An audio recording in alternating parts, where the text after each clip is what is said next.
Today's lesson is shopping abroad. Hi, everybody. My name's Roger. And I'm Mike. And we're still shopping abroad. We are shopping in another country. To be more specific, we've got Hannah shopping in Australia. She's there on holiday, and she went traveling around to see the Great Barrier Reef and the Sydney Opera House and all those great sights. And now she's, of course, leaving Australia, heading back to Taiwan, and she's bought a number of items during her trip, and she wants to see if she can get a tax refund. That's what she did last time. And also, she was learning about excluded goods, items that don't count for that tax refund. That's right. We learned that certain types of alcohol, for example, will not give you a tax refund. And with anything you buy, if you open the packaging, you will not be able to get your tax refund. So hands off those wonderful new treats and wonderful things you've bought for yourself, at least until you get home. Today, we're going to be looking at how to make a mobile payment. Very useful because a lot of people do that. I mean, I know certain people who don't even carry cash anymore. They're always using mobile payments. And then also a delivery service. So Hannah is still shopping. Hannah is still buying wonderful things. And in fact, she'll get some of them delivered to her hotel. So we're going to find out all about that coming up right now. 3. Making a mobile payment. At the checkout counter of a souvenir shop, Hannah discovers she's forgotten her wallet. I'm sorry, but I just realized I've left my wallet back at the hotel. No problem. Would you like me to put these items on hold for you? Yes, please. I'll just run back to fetch my credit card. If it's easier, we accept mobile payments as well. Thanks for the reminder. I totally forgot I had a digital wallet. The display is prompting you to select a currency. Would you like to pay in Australian dollars or in your home currency? I'll choose Australian dollars. Perfect. Here's your receipt. 大家好，第一部分我们可以看到名词 souvenir， 它的意思是纪念品或是伴手礼。例如 I bought a sushi magnet as a souvenir from Tokyo. 我买了一个寿司磁铁作为东京的纪念品。再举一个例子 Jamie got everyone souvenirs from her trip to Hawaii. Jamie 去夏威夷的旅行中为每个人买了伴手礼。接下来我们介绍动词 fetch， 它指的是去拿来、取回或是去请来。例如 If you're cold, I can fetch another blanket for you. 如果你觉得冷，我可以去拿另外一条毯子来给你。或者 Could you please fetch me a glass of water? 可以请你帮我拿一杯水来吗？再举一个例子Samantha went to fetch her father for the guest waiting at the door. 为了等在门口的那位客人 Samantha 去请他爸爸过来。再来我们看到单字 prompt， 它是动词，它的意思是提示、促使或是引起。举例来说 The bank's app prompted Harry to download its latest version. 银行的应用程式提示着 Harry 下载最新版本。又或者说The sudden war prompted thousands of refugees to flee the country. 突如其来的战争促使成千上万的难民逃离那个国家。另外，如果在 prompt 字尾加上 ly， 就会变成副词 promptly， 它有迅速、立即或是准时的意思。例如 Cindy promptly forgot everything she had studied once she finished the exam. 就在 Cindy 一考完试后，她立即忘记了她所学的一切。或是 At the end of the test, our teacher told us to promptly put our pencils down. 在考试结束时，我们老师叫我们立刻把铅笔放下。再看一个例子 The train arrived promptly at 9 o'clock. 那班火车准时9点抵达。最后我们介绍名词 currency， 它的意思是货币或是通用、流通。例如 If you need that particular foreign currency, you'll have to visit a different branch. 如果你需要那种特定的外币，必须到不同的分行。又或者说 Lillian needed local currency since some shops don't accept credit cards. 因为有些店家不接受信用卡 Lillian 需要当地货币。最后一个例子 Traveling through Europe is convenient as most countries use the same currency. 在欧洲旅行很方便，因为大多数国家使用相同的货币。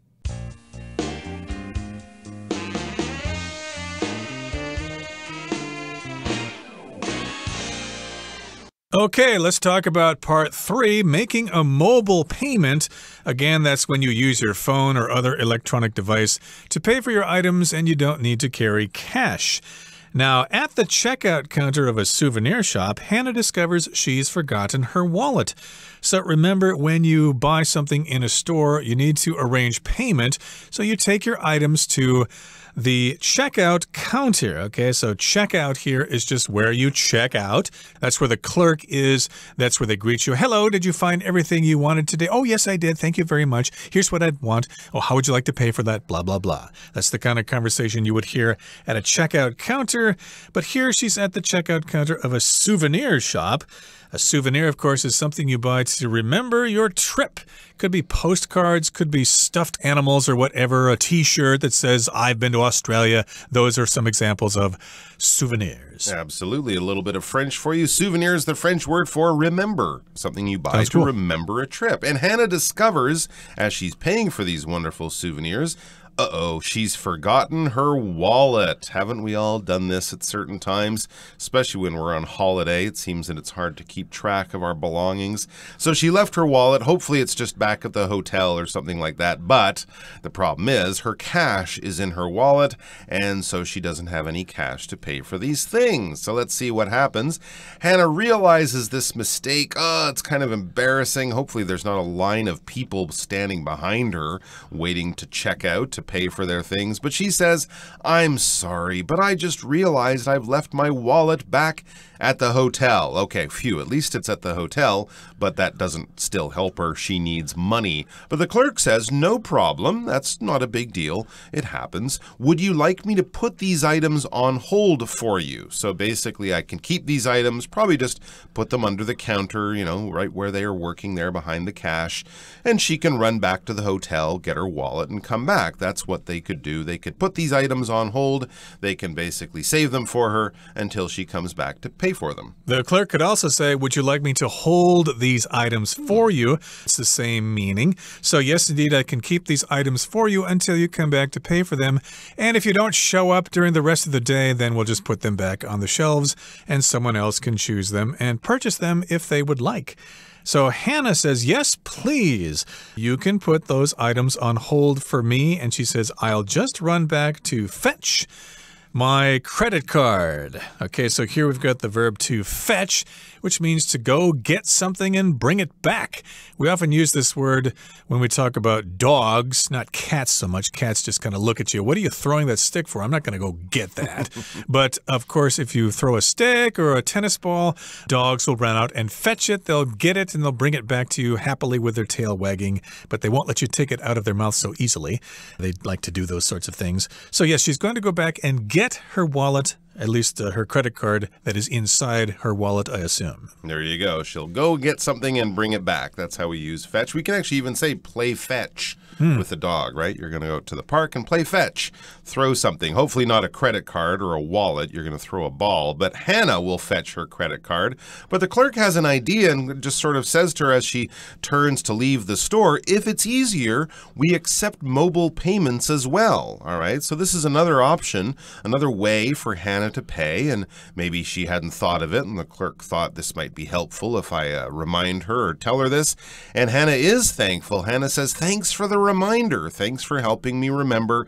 Thanks for pointing that out and bringing it to my attention. I totally forgot I had a digital wallet. So there you go. She has her phone with her, and she has this digital wallet, a digital payment system. She might not even need to go and get her credit card at all. So this is convenient. And then we read, she takes out her smartphone and places it close to the contactless reader. All right, so yes, she's going to be opening up Apple Pay or Line Pay, or, you know, banks often have their own digital payment system or a digital wallet, basically money in sort of computerized form in your phone. In other words, an app that's connected to your bank account that allows you to pay for things with only your phone and a QR code and something like that. So she takes out her phone, she opens up the app, she places it close to the contactless reader. Here, we're not talking about a person who is reading. If you're sitting on the bus, if you're sitting somewhere and reading, you are a reader. There are many readers in your local library, for example. But no, here we're talking about reader as a noun still, but as a thing, this would be a machine. This would be a small digital camera, a small camera or something connected to a computer, and it reads QR codes or barcodes or things like that. So basically the little magic wand that you put over the barcode on a product or that you hold your phone up in front of, that little screen or camera, that is the reader. It's contactless, meaning you don't have to touch it. I think these were becoming more popular with COVID, right? Because people didn't want to touch money and things like that. So that's another, I guess, health benefit. But it's just convenient. So she pulls out her phone and basically pays for her goods just by using this digital app. Right, so she needs to swipe her card or at least move her smartphone close to right next to the reader, which is also a scanner. When you enter the MRT, for example, or when you get on a bus, you need to swipe your card over the reader so that it can register your entry. And then, of course, you need to swipe your card over the reader when you exit the bus or the train station, I should say. And the clerk says, well, the display is prompting you to select a currency. So here the clerk has a display that I assume Hannah cannot see. So the clerk tells Hannah that the display is prompting her to select a currency. If you prompt someone to do something, that means you ask them to do this thing, you give them some information, and you would like some kind of response. Yeah, like kind of holding your hand out when you're allowing someone to walk through a door. You're sort of saying after you, but just by using a gesture or a few words. So the display is basically inviting you to select a currency. A currency is a form of money. When we talk about the different types of money from different countries, these are different currencies. Japanese yen, American dollars, Australian dollars, Canadian dollars, New Zealand dollars, other dollars, New Taiwan dollars. These are all different types of currency. So basically, you could probably pay with US dollars, the local currency, something else. So this is a selection or a choice you'd have to make. The clerk asks, would you like to pay in Australian dollars or in your home currency? Hannah says, I'll choose Australian dollars. That might be the easiest way of doing it since she is in Australia. And the clerk says, perfect, here's your receipt. So there you go. She did manage to pay. She's going to leave the store with her goods, and she didn't have to fetch her credit card. How convenient. Ain't technology amazing? It is amazing indeed, and I'm ashamed because I don't know how to use those digital payments yet. Nor do I. Nor do you. We still prefer cash. Okay, that brings us to the end of the third part of our lesson. Let's move on now to conversation number 4. It's all about using a delivery service. Let's listen. 4. Using a delivery service. Hannah has bought too many items to carry by herself. It looks like you've got your hands full. Would you like some assistance with those shopping bags? Actually, I wouldn't mind having them sent to my hotel. Do you have a delivery service? Of course, I could arrange that for you. What's the delivery fee? It's free of charge with the amount you've purchased. Just fill out this form with your name and your hotel's address. Excellent. I appreciate it.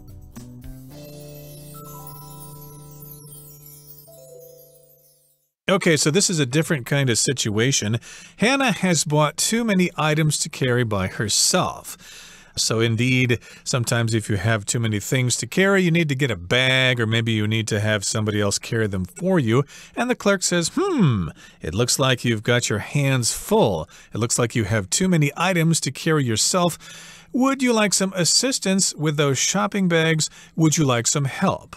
And Hannah says, actually, I wouldn't mind having them sent to my hotel. So yes, she needs some help. She needs actually even more help than just carrying them up to the front door and loading them into a taxi. She would like them brought to her hotel, and she can just, leave the store and spend the rest of the day walking around, not carrying these things. So she wouldn't mind. If you wouldn't mind doing something, you're basically saying, I would like to do this.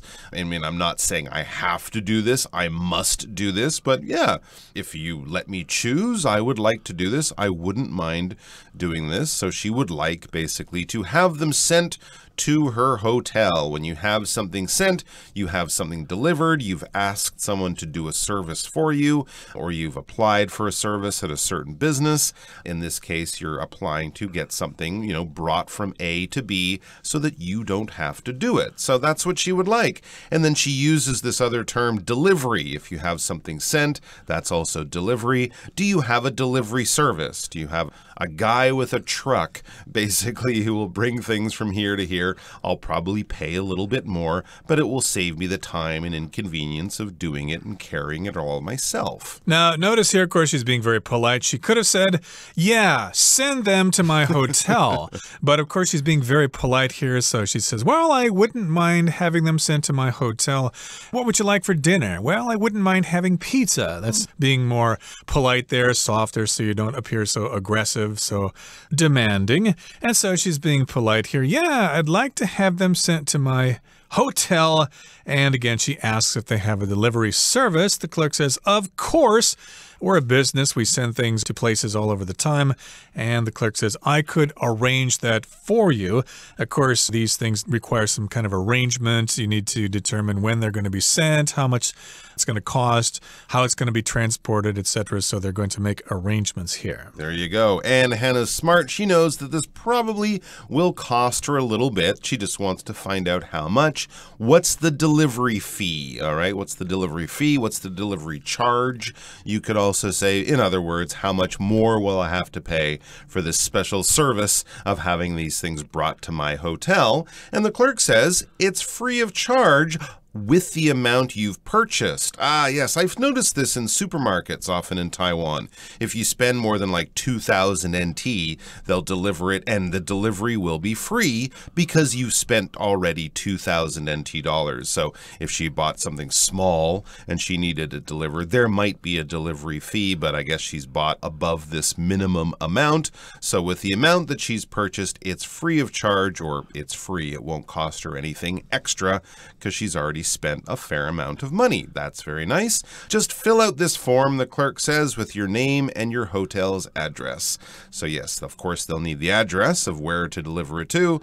They'll need the name of the hotel, probably her name and a bit of other information, a contact phone number in case there's a problem with the delivery. Typical stuff like that, but it seems pretty easy to do, pretty convenient, and it won't cost her anything extra. Very nice. So Hannah's happy. She says, excellent, wonderful, superb. She's a happy shopper. She says, I appreciate it. Basically, thank you very much, and thank you for all your help. Very good. So the next time you go traveling, you'll know how to do these things better. I guess Australia is pretty advanced there, so you can bring your smartphone and make some arrangements to have a digital wallet. So yeah, have some great fun while you're buying things there in Australia, and they're pretty friendly there, and they'll provide you with the delivery service if you buy over a certain amount. And don't forget that tax refund. That's another plus too. So, hey, why are you waiting? Head down to your local travel agency and book a flight to Australia right now. That brings us to the end of our discussion for today. Here comes our Chinese teacher, Hanny.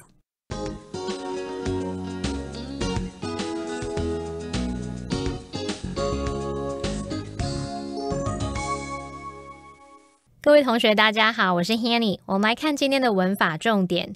在课文第二部分的对话里， Hannah 买了太多东西没办法自己提，店员看到她双手提满东西，就问她需不需要协助来处理那些购物袋。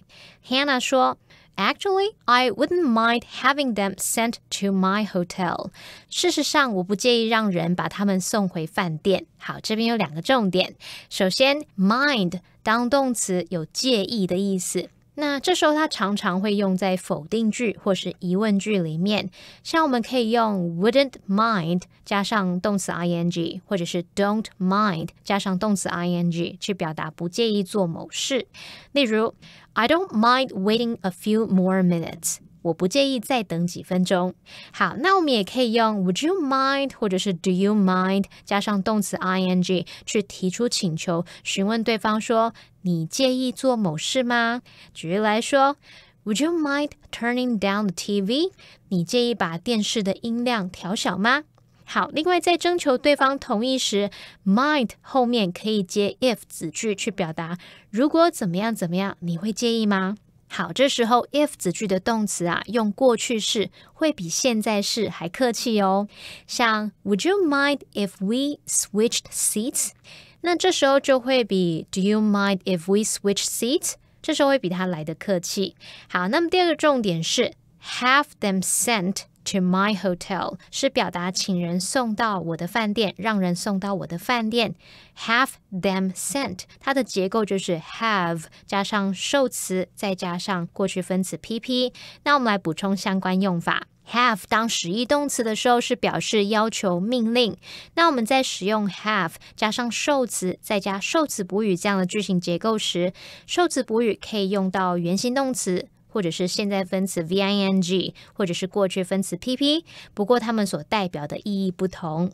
首先来看第一种 have 加上受词加上原形动词，这是表达命令或要求，那常常用在一次执行完成的动作，或者是这个动作啊在一定时间内完成。举例来说 She had her son mop the floor，他叫他儿子拖地。好，那第二个句型是 have 加上受词加上过去分词 PP， 那这时候是像课文的用法，而受词常常会是事物，用来表达说请人做某事或是让人做某事。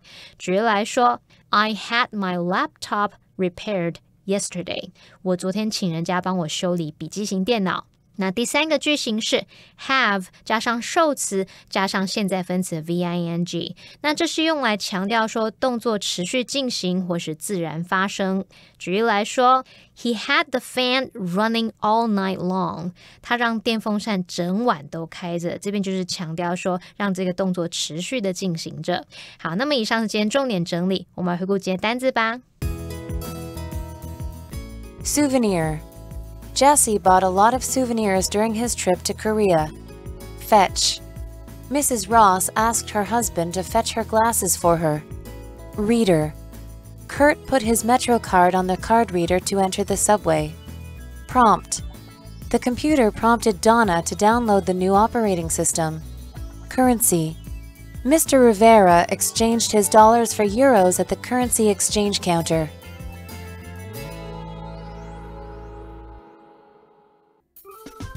Well, that brings us to the end of another edition of our program, and please make sure you join us again next time. From all of us here, I am Mike. I am Roger. See you next time.